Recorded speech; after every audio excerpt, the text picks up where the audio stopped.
Tugasku menemanimu.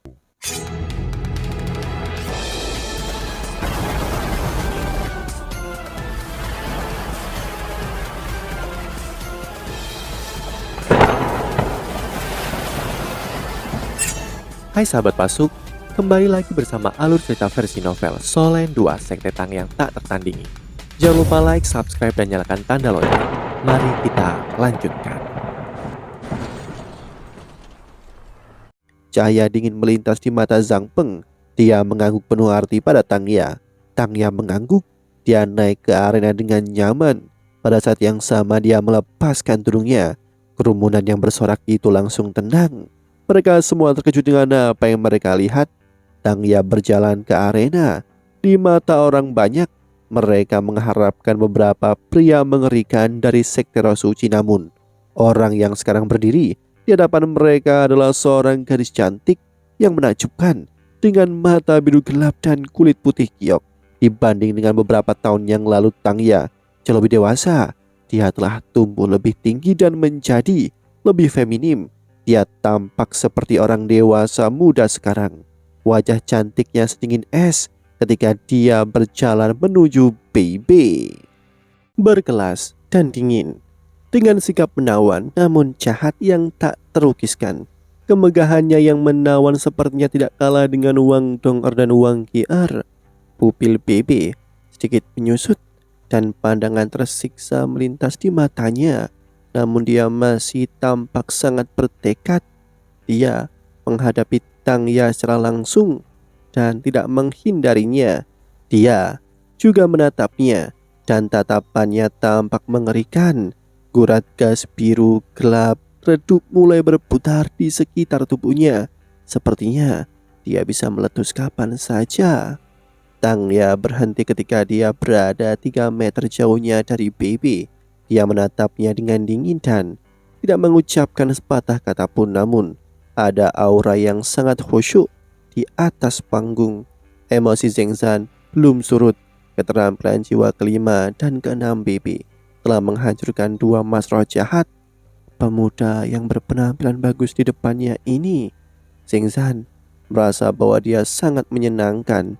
Dia berharap Baby tidak akan dihancurkan oleh sekte Roh Suci setelah ini. Namun dia adalah wasit dan bahkan anggota Kekaisaran Ryu. Bagaimana dia bisa mengekspresikan pikirannya saat dia melihat kedua belah pihak? Zheng Zan berkata, "Kedua belah pihak, tolong laporkan nama kalian." Suaranya jelas lebih lambat dari 2 kali sebelumnya. Dia berpikir untuk dirinya sendiri. "Nah, ini yang paling bisa aku lakukan untuk membantumu. Aku harap kau dapat mengambil waktu singkat ini untuk memulihkanmu sedikit." Dari undulasi kekuatan jiwa Baby, dia bisa mengatakan bahwa Baby tidak bisa bertahan di putaran ketiga. Selain itu, aura dari Tang Ya lebih kuat dari 2 mas roh jahat sebelumnya. Dari tempat dia duduk di ruang tunggu, dia haruslah menjadi salah satu yang terbaik di sekte mas roh jahat ini. Sekte Tang. Baby mengucapkan 4 kata sederhana ini dan menekankan pada kata-kata sekte Tang. Tang Ya tampaknya linglung sejenak dan tatapan hilang melintas di matanya. Namun dia segera mendapatkan kembali sikapnya yang dingin dan berkata, "Sekte Roh Suci, Tang Ya." Baby menarik nafas dalam-dalam dan mengangguk padanya. Ada ekspresi tersiksa di wajahnya. Sebelum Dolo tidak bisa dipecahkan bisa berbicara, dia segera berbalik dan berjalan menuju areanya. Dia sangat bertekad. Tang Ya tampaknya tidak merasa kenapa-apa dan juga berbalik sebelum berjalan menuju areanya sendiri. Dia tampak sangat anggun saat berjalan, seolah-olah dia hanyut bersama. Tubuhnya tidak banyak bergerak. Manusia selalu cenderung pada keindahan. Penampilan Tang Ya menenangkan penonton yang takut dan jijik oleh sekte Roh Suci.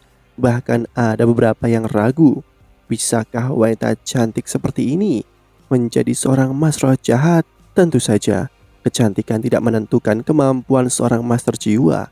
Tang Ya perlahan berjalan menuju sisi panggung sebelum berbalik. Di sisi lain, BB sudah siap. Dia juga menaruh botol susunya. Ini sudah babak penyisian individu ketiga.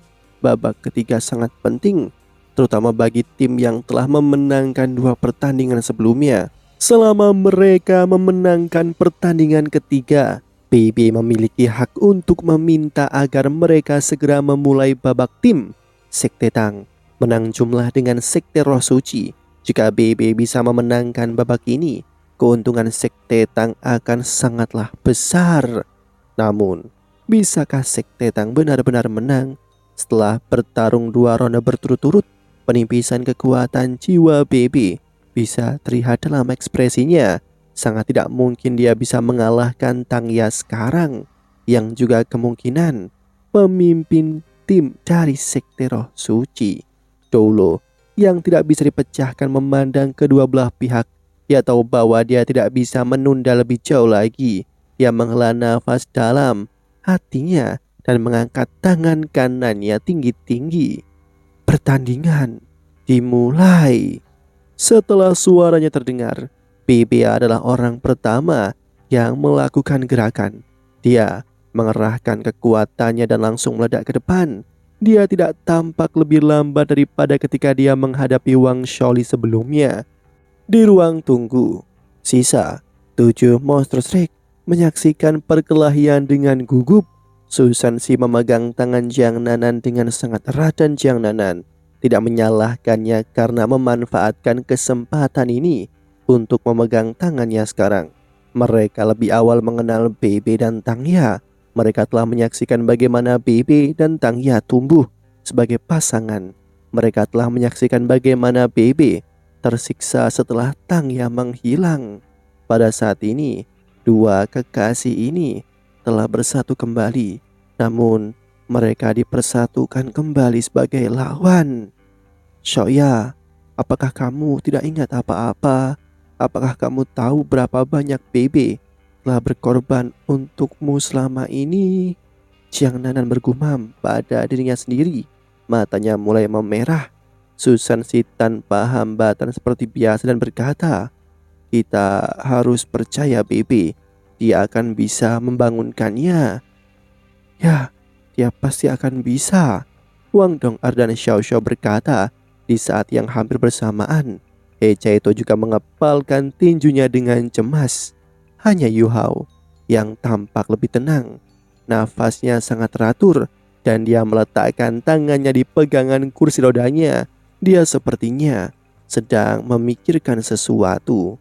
Tangya tidak bergegas maju meskipun BB telah meledak langsung ke arahnya. Ekspresinya sangat dingin. Dia bergerak selangkah demi selangkah menuju BB.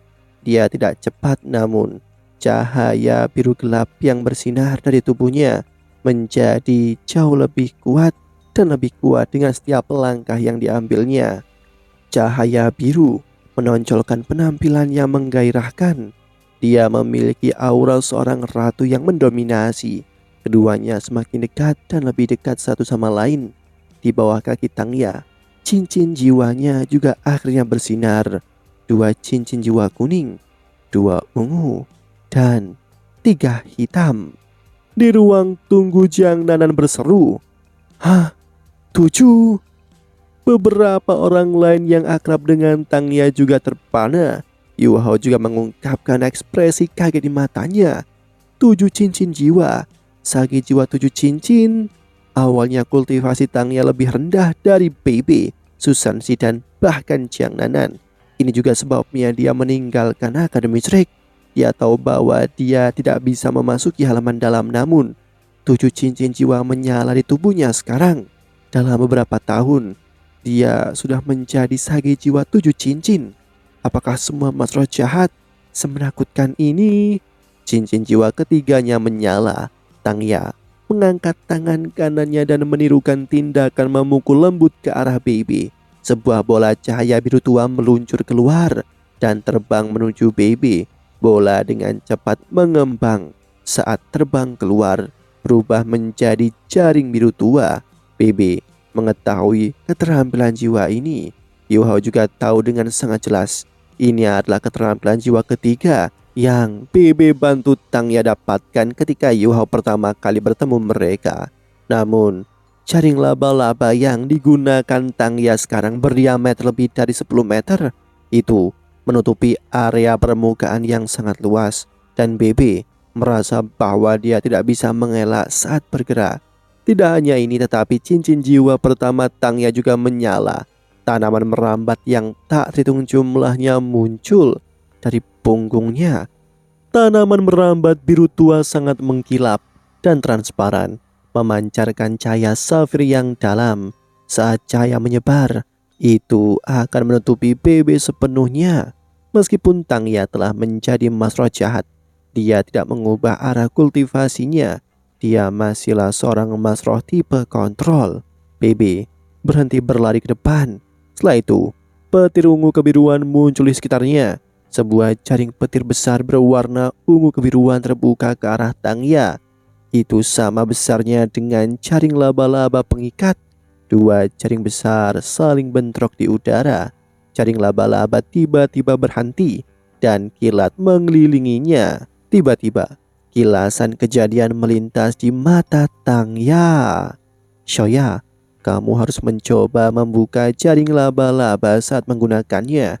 Setelah itu, kamu harus menilai sebelumnya cara terbaik untuk melepaskannya ketika lawan mendekatimu dengan kecepatan tinggi, atau jika dia sudah di udara dan tidak dapat mengubah arah dengan mudah. Soalnya jaring laba-labamu sangat lengket. Juga tanaman merambat yang dikonversi dari rumput biru perakmu akan menjadi lebih keras seiring dengan peningkatan kemampuanmu. Ketika itu terjadi, musuhmu akan merasa sangat sulit untuk memotong rumput biru perak.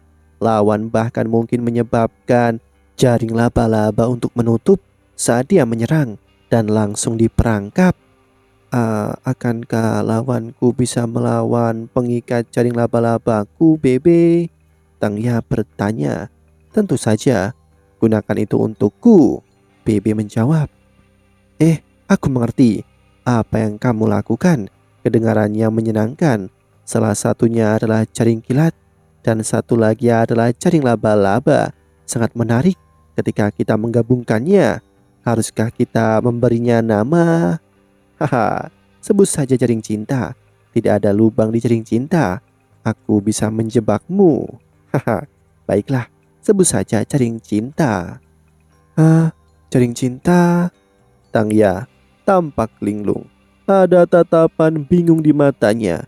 BB memanfaatkan kesempatan ini untuk memutar di sekitar jaring cinta dan melanjutkan ke arahnya. Kebingungan Tangya hanya berlangsung sesaat. Dia dengan cepat mendapatkan kembali pola pikirnya yang dingin. Dan beberapa tanaman merambat yang dibentuk oleh rumput biru perak dengan cepat menjangkau BB. Bukan hanya itu, tetapi dia juga mengangkat tangan kanannya dan cincin jiwa keempatnya bersinar. BB terlalu akrab dengan Tangya ketika dia melihat wanita itu mengangkat tangan kanannya. Dia melompat dengan cepat. Saat dia melompat pergi, rumput biru perak yang menyerupai tombak panjang mencuat keluar. Itu seperti hutan tombak di bawahnya, melepaskan cahaya yang padat dan dingin. Jika BB selangkah lebih lambat, dia akan bentrok dengan penjara biru perak ini. Ini adalah keterampilan jiwa keempat Tangya, penjara biru perak. BB melompat ke arah Tangya. Di udara dia mengeluarkan tangannya dan menyapu ke arah Tangya dengan cakar naga gunturnya. Dua tanaman merambat biru tua muncul dan mencambuk cakar naga guntur. Itu berhasil menghancurkan cakar begitu saja. Sepetak besar tanaman merambat langsung naik dan menghalangi jalan BB. BB melepaskan keterampilan jiwa ketiganya, Thunderous Fury, dan kilat di sekitar tubuhnya semakin kuat. Ia melepaskan raungan naga nyaring. Tiba-tiba, petir berkumpul untuk membentuk kepala naga besar yang menyerbu ke rumput biru perak. Sebuah ledakan besar bergema di udara.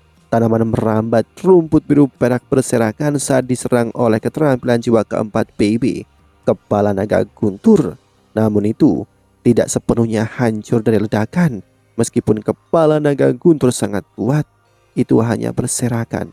Pada titik ini, BB tampaknya tidak peduli lagi. Saat dia mendarat, dia memukul telapak tangannya ke bawah dan terus meledak ke depan.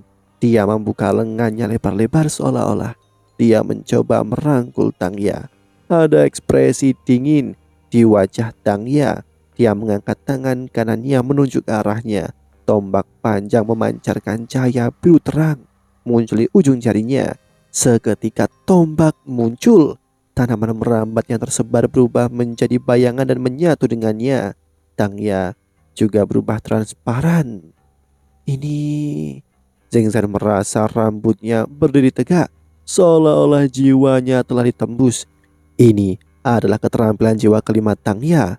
Itu membawa rasa penindasan dan tidak kalah dengan pemecah iblis Kaisar Naga BB. Namun BB tampaknya telah kehabisan kekuatan jiwanya. Dia tidak bisa melepaskan kekuatan naga suci cahaya. Cincin jiwa kelimanya dan keenamnya juga tidak aktif. Ada ekspresi bertega di wajah BB saat dia menghadapi tombak Tangya. Ada perasaan sedih saat dia tersenyum. "Shoya, aku merindukanmu," katanya lembut. Pada saat ini, dia tampaknya benar-benar tenggelam dalam perasaannya sendiri. Petir di atas cakarnya telah menghilang. Matanya hanya dipenuhi dengan tatapan lembut. Kata sederhana ini seperti palu besar yang menghantam jiwa Tangya. Dia tidak membuang tombaknya segera setelah itu. BB sangat cepat. Dia akan merangkulnya. Namun ada hembusan tabrakan dan cahaya berdarah muncul. BB tidak menghindar dan juga tidak mencoba menyerang. Dia membiarkan tombak menembus dadanya dan keluar dari punggungnya. Semua orang dari sekte Tang terkejut dengan hal ini. Bahkan Yuho tidak dapat mempertahankan ketenangannya lagi. Sesuatu sepertinya tersangkut di tenggorokannya ketika dia meraih kursi rodanya dengan tangan kanannya. 5 monster strike lainnya bahkan berdiri. "Senior tertua, kau membohongiku." Suara Yuho bergetar. Dia tidak percaya apa yang dilihatnya. Sebelum pertandingan hari ini, BB diam-diam datang untuk menemui Yuhao. Dia bahkan tidak membiarkan Wang Dong'er mendengarkan percakapan pribadinya. "Junior, kita akan mengatur strategi kita dengan cara ini. Apakah kamu memiliki keberatan?" "Senior tertua, aku tidak keberatan. Apa yang kita lakukan dengan Guru Xiaoya? Jika dia muncul di beberapa ronde pertama, akankah kita benar-benar bergerak melawannya?" "Oh, junior kecil, jangan khawatir. Aku tahu apa yang harus dilakukan. Bahkan jika Mas Roh jahat menculiknya, tidak ada yang mengerti dia lebih daripada aku. Ingat, ketika dia menyerangku hari itu hanya untuk pertunjukan. Dia melakukannya sebagai pertunjukan bagi para Mas Roh jahat lainnya. Sebenarnya, dia sudah mengenaliku saat itu. Dia memberitahuku tentang kondisinya menggunakan tanda yang hanya kami berdua yang tahu. Dia diancam oleh para Mas Roh jahat itu, dan karena itu dia tidak dapat kembali saat ini. Tapi kami akan berkoordinasi satu sama lain di turnamen. Jadi kamu jangan khawatir." "Oh, itu hebat. Tetapi bagaimana kultus roh suci mengancam Guru Xiaoya? Kita harus memastikan dia kembali dengan selamat, kakak tertua." "Kamu tidak perlu khawatir tentang itu. Aku punya rencana, jangan lupa. Aku bisa berubah menjadi naga suci cahaya. Kapan kamu pernah melihatku melakukan sesuatu yang tidak aku percayai? Xiaoya adalah cinta terbesarku. Apapun yang terjadi, aku harus membantunya pulih. Ini juga sesuatu yang hanya bisa aku lakukan. Jangan khawatir dan fokuslah untuk bersaing." "Itu hebat. Akan sangat bagus jika Guru Xiaoya bisa kembali." Semua yang dia katakan sangat kontras dengan apa yang terjadi. Yuhao bisa tetap tenang sebelumnya karena BB telah memberitahunya tentang rencananya. Selain itu, dia selalu menjadi orang yang tenang. Setelah dia melihat BB mengalahkan dua lawan yang kuat, kepercayaan dirinya tumbuh lebih jauh. Namun Yuhao tahu bahwa dia telah dibohongi ketika BB tersenyum dan membiarkan dirinya ditusuk oleh tombak panjang. "Senior tertua, kamu berbohong. Dia sama sekali tidak berkomunikasi dengan Guru Xiaoya.